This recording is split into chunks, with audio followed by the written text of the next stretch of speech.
Hi, my name is Clark Newby, and I'm really pleased to be part of the RevTech Summit today. And in particular, I'm excited to talk with you about the impact COVID-19 is having on our sales and marketing practices and how to harness those changes to our advantage in communicating and delivering value to our prospects and our future customers. I spent a couple of decades creating categories, opening emerging markets, driving to market leadership, and delivering outcomes for customers and partners. Most of that time, I was the top marketing officer at software leaders like the ones you see here. Since the sale of Intact to Sage 3 years ago, I've been advising and consulting with investors, CEOs, and their teams at high-growth technology companies on go-to-market strategy and execution. Most recently, that's been with the team at Castlight Health. So if what I have to say today resonates with you and you'd like to discuss it further, you can always reach me at clark@jcnadvisory.com. So no conversation about selling in 2021 or just living in 2021 can be had without this guy hovering over it. Clearly, coronavirus has upended everything we took for granted in our day-to-day lives, where we work, where we socialize, where our kids go to school, the fact that those are all now the same place. It has sadly shattered families, it's savaged businesses, especially small businesses, and it's ended the longest period of economic expansion in US history, over 10 years. So hopefully, looking at these numbers, we're beginning to find our way out of this health crisis that has changed so much in our lives. But the real question is, what has changed that won't unchange? And what stays with us? And what do we do with it? For the purposes of our discussion today, we're going to focus on the impact that COVID has had on our lives as marketeers and salespeople. COVID has accelerated and deepened existing evolutions in the way we interact socially, the underlying technologies we use, and so of course it's changed the way that we sell. These are trends we've been both nurturing and grappling with for years, even decades, but now they've really been thrust upon us. A great example of this is how we're meeting today, using video conferencing software from our own homes. At least I'm in my own home.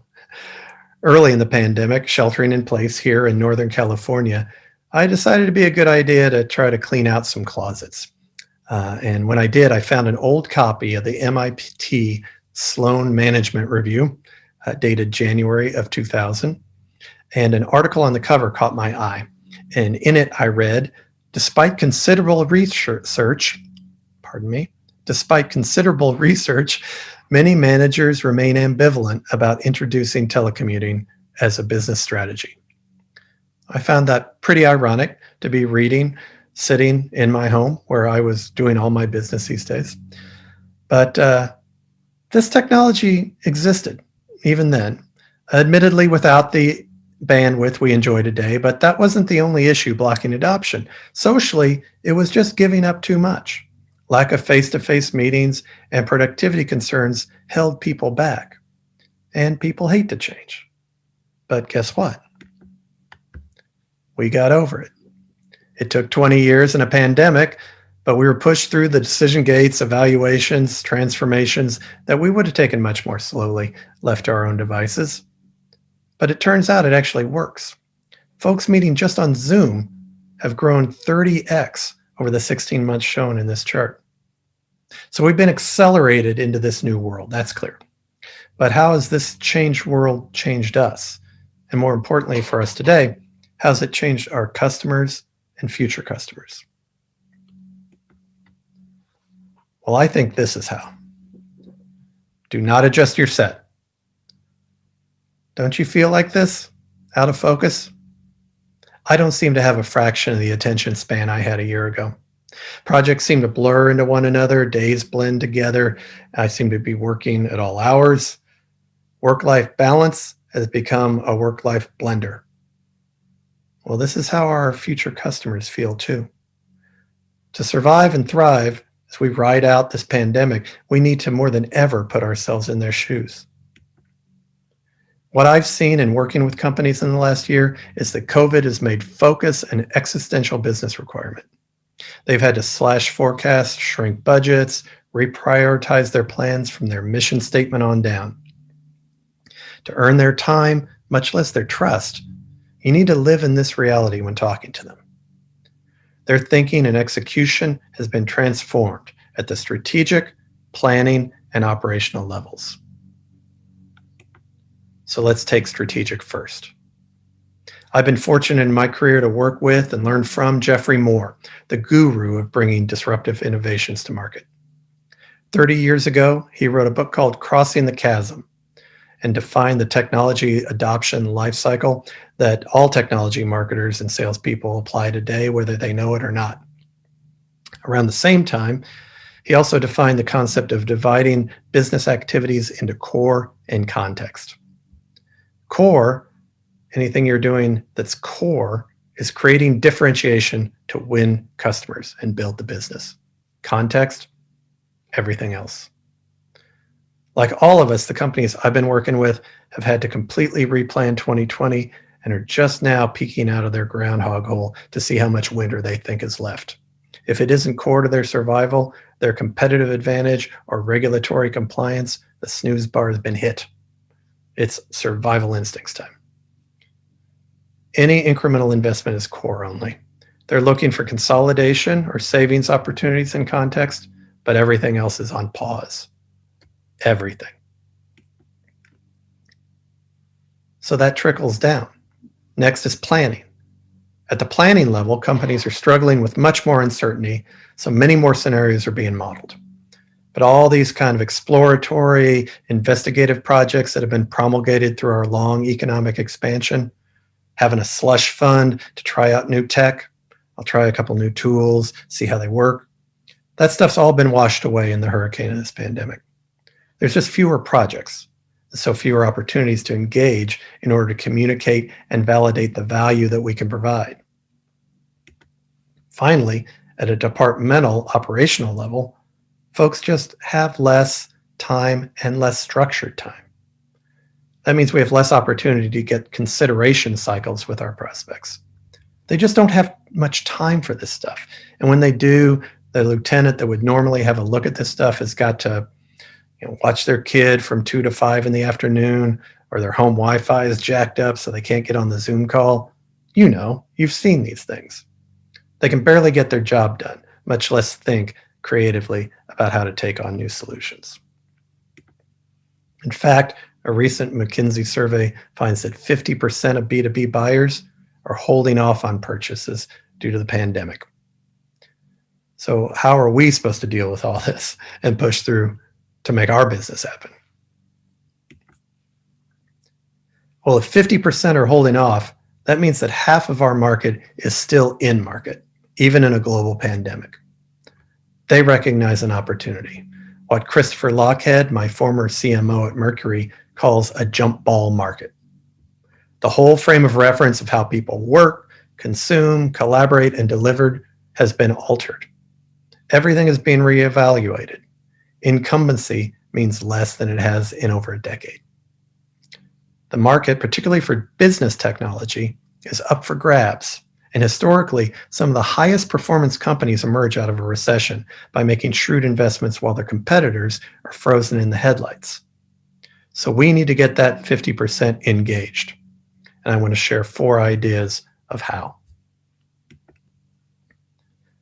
First, it's more critical than ever to understand your prospect's mission and the value you can add to it, or you'll never even get a shot in this economy. As I mentioned, all the exploratory, investigative stuff has been washed away. Only their mission, their fiscal health, and growth drivers remain. You need to look at your prospects and look who is altering their mission for this pandemic and at this time.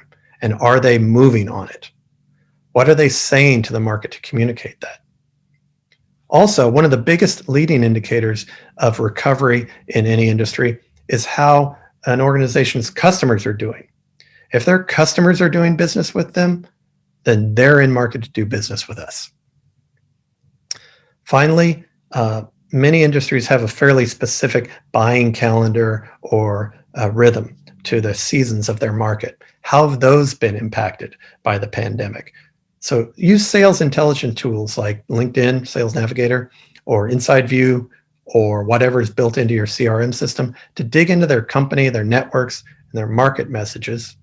And use solutions like Bombora or Sixth Sense to help determine what they are interacting with, what content online are they consuming, and how engaged are they in learning about new solutions. Now, you probably know these solutions, and you may be using them today. But as Eric Clapton would tell you, it's in the way that you use it. At this point in the market, this midst of this transformation, focus these resources on understanding your prospects at the most strategic level, their mission. And pitch like you're selling to the CFO, because you probably are. Analysis from Chorus Research reveals that buying-side CFOs have joined 92% more meetings since the onset of COVID-19. More than ever, review your campaigns, your sales assets, and presentations to make sure you're communicating business value, not just awesome capabilities. Next, help them help you. Meet them where they are. Working at home and living on Zoom and the other platforms that you see here has catalyzed a lot of creativity here. You're going to be online, so act like it.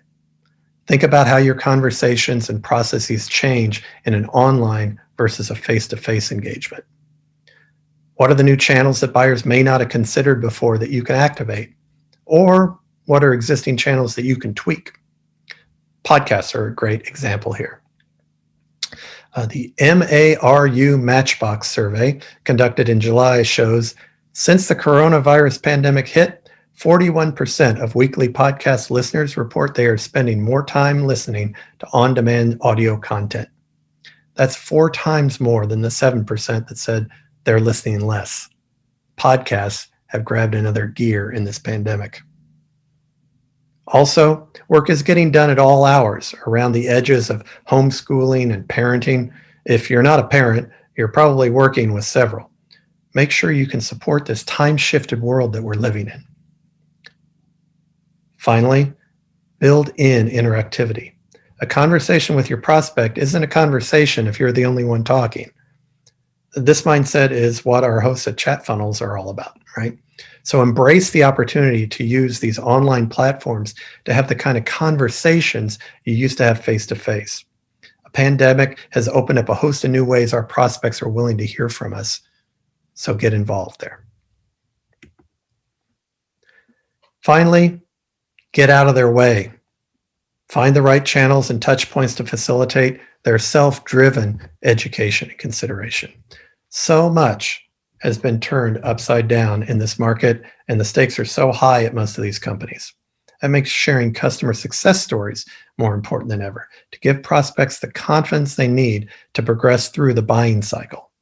That same Chorus Research study that I mentioned before reports a 31% increase in days between first and last call since Q2 of 2020. Sales cycles obviously are extending. We need to help carry prospects through that extended process. And just because you're doing this at volume digitally in a pretty automated way, don't forget that the content, stories, and examples still must have the ring of authenticity and applicability. If you can, get your happy customers to record even a brief video testimonial you can share. Let your prospect look them in the eye virtually until they can meet face to face. One thing I'm a big believer in that I don't see companies using as often as I think they should are product review sites. The old world of companies scratching out big checks to analyst firms to advise them on what software to buy. After all, the software vendors have also written checks to the analysts. That's all long gone. It's all been disintermediated by people like G2, founded by our keynote speaker, Godard Abel. Also TrustRadius, Capterra, our other solutions here. Sites like this were a huge contributor to our success at Intact. Our ability to establish ourselves as the customer satisfaction leader and getting out from in between our prospects and them hearing great things from our customers were critical. Look, in this era of fake news, everyone has developed a heightened bullshit detector. They want to hear straight from the people using your product. All data is not created equal. and they want to get it from the horse's mouth. If they want to learn about your company culture, for example, they're going to go to Glassdoor. So make sure you want them to see what they find when they get there.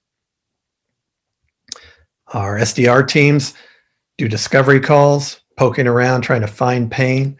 Well, the prospect knows their pain, okay? At least they're presenting pain.